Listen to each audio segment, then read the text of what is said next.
All right, today we're going to pull back the curtain on something fascinating: the operating system of the Ethiopian Orthodox Tewahedo Church. We're talking about one of the oldest Christian traditions in the world, and we're going to see how it goes from its deepest beliefs to the actual, blueprint that's kept it going for centuries. I mean, think about it for a second. Every big institution out there, whether it's a company or a government, has a blueprint, right? A set of rules and principles that dictates how everything works. It's the game plan. But what does that blueprint look like for a church that's been around for millennia? I mean, where do you even start looking for the architectural plans of a faith that ancient?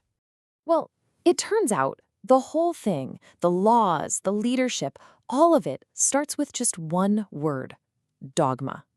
This is it. This is the bedrock, the non negotiable foundation that everything else is built on. Okay, so let's get into it. What exactly is church dogma? Because before we can even begin to talk about the rules or who's in charge, we've got to get a handle on this. This is the unchangeable core. It's the mission, the constitution. Really, it's the soul of the church.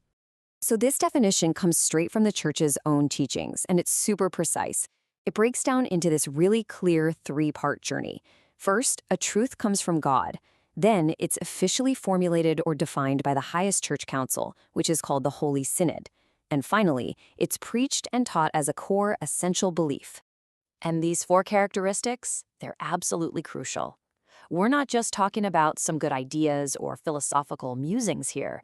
From the church's point of view, these are divine truths, and they're essential for salvation.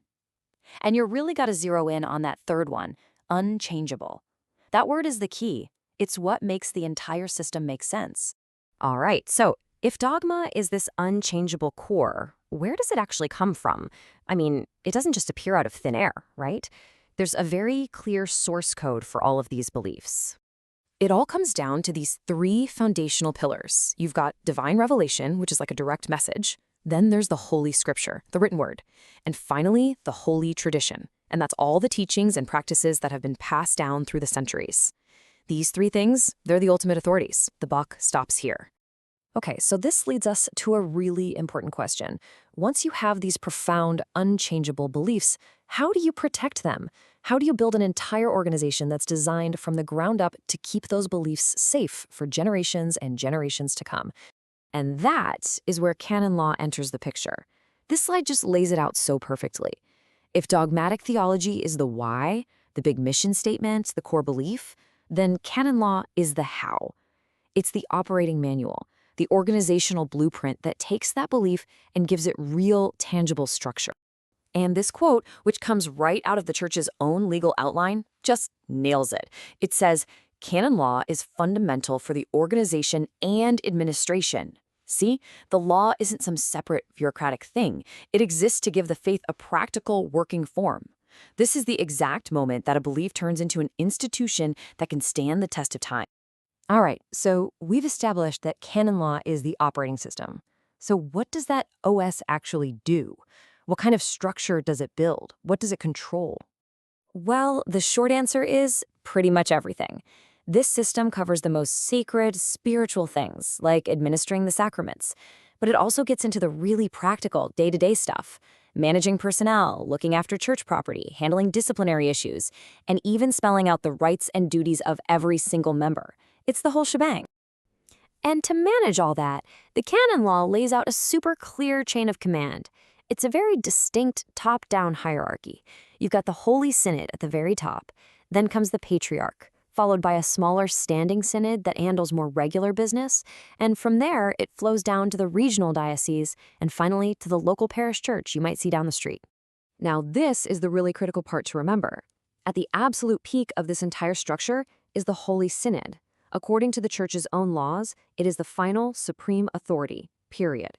It's the body with the ultimate power to define that dogma we talked about, to create the laws, and to make the biggest decisions. So I know what you might be thinking. This sounds like a lot of rules, a lot of hierarchy. But here's the thing. If you trace every single rule, every position, all the way back to its source, you find out it all serves one primary overarching purpose. And this quote, taken right from the Dogmatic Theology course outline, just lays it all bare. The main objective of the course is to create awareness in them to preserve the doctrine of the church unaltered.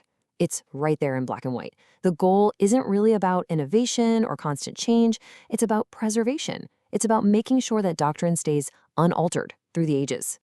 And that, right there, is the key takeaway of this whole explainer. The entire organizational blueprint, the canon law, the complex hierarchy, all of it. It all functions like a protective shell. It's this intricate, carefully designed vessel built for one main reason: to guard those unchangeable core beliefs, the dogma, from the pressures of time and a constantly changing world. Which leaves us with a really fascinating question to ponder, doesn't it? How does a blueprint for belief, one that's centuries old and designed for permanence, actually guide a community living in the 21st century? I mean, what are the incredible strengths and what are the profound challenges of navigating today's world with an operating system from antiquity?